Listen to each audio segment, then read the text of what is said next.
paying all this prescribed fees. So last year, just to share with all of you here, on the December last year, we had our first meeting with the Prime Minister. You know, the government of the Prime Minister formed a steering committee. So the Chief Minister of Sarawak, myself, and Datuk Gurawat are members of the steering committee. So we had our first meeting with the Prime Minister. So after the steering committee, there is a technical committee formed by the federal government to discuss and deliberate further on our oil and gas rights, on MA 63 and all other rights that we are talking about. So there's a technical committee, and there's also a working committee formed by the federal government. So in the technical committee, the state government of Sarawak also included members of the opposition to be in the technical committee. So members of the opposition cannot say so much of the what is this, because the members Adun from the opposition are members of the technical committee also. So they also deliberate and discuss on the matters that we are talking about, including our OMO. So negotiation with the Prime Minister is going on well. Actually, we discussed on oil and gas and OMO. Actually, the Ministry of Economic Affairs are handling it together with Petronas and Petros, and also our AGs, our state AGs, and also the federal AGs. So we are all in discussion. So we are adamant, we are determined, and we are sure that we will enforce OMO, no matter what they say, because this is our law. And at that meeting, the first meeting, our Chief Minister actually presented to the Prime Minister and the committee, the steering committee, 4 non-negotiable subject matter. That is to say, we tell the Prime Minister these 4 matters, non-negotiable. You cannot discuss or try to bully us into, give in. The 4 non-negotiable matters that our Chief Minister presented in the meeting with the Prime Minister. Number 1 is our immigration autonomy.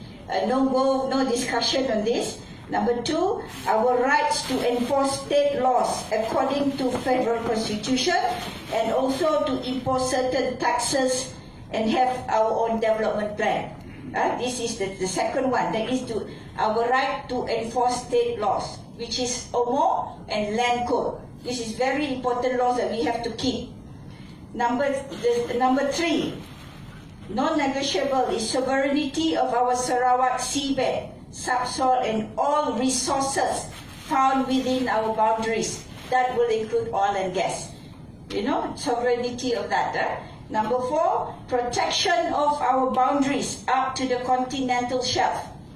That is 200 nautical miles, not 3 or 4 nautical miles. It's 200 nautical miles up to the tebing benua kita. So these are the 4 things that are presented to the Prime Minister. We have to tell them that these are non-negotiable. So by that, we are saying that whatever they want to say, however difficult they want to put us in, OMO is a law that is valid, it's a good law, we will enforce it, because by enforcing it, we are telling them that the oil you took from the state are ours, and you have to comply with the condition we set up by way of the OMO 1958. So ladies and gentlemen, I focus on OMO itself. I hope I have given you some ideas on what OMO is. Ini merupakan satu undang-undang yang begitu penting. At least now we know a bit. Sometimes we just dengar-dengar, read in the newspaper, we hear people say, but we never really know what it is all about. So today, I hope you understand that this is our fight. One of the many things that we do is to implement OMO. The journey is not going to be an easy journey. This is not going to be like a walk in the garden. We will face resistance, but we must remain positive.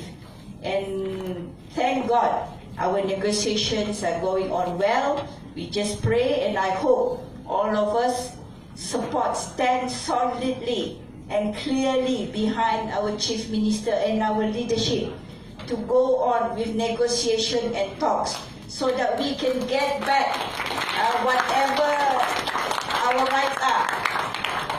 And we want what is ours equitably. Yeah? We are not selfish. We don't want everything. And in negotiation, we cannot win all, neither do we want to lose everything. So in this negotiation, we want to win some, maybe we concede some, but in the end, we want to be happy and we have the better revenue for us to continue to develop Sarawak. I think that is all. Sekian saja taklimat saya. I hope that everybody can understand what I tried to say, and we will see each other later on in the question and answer session. Sekian, terima kasih. Thank you.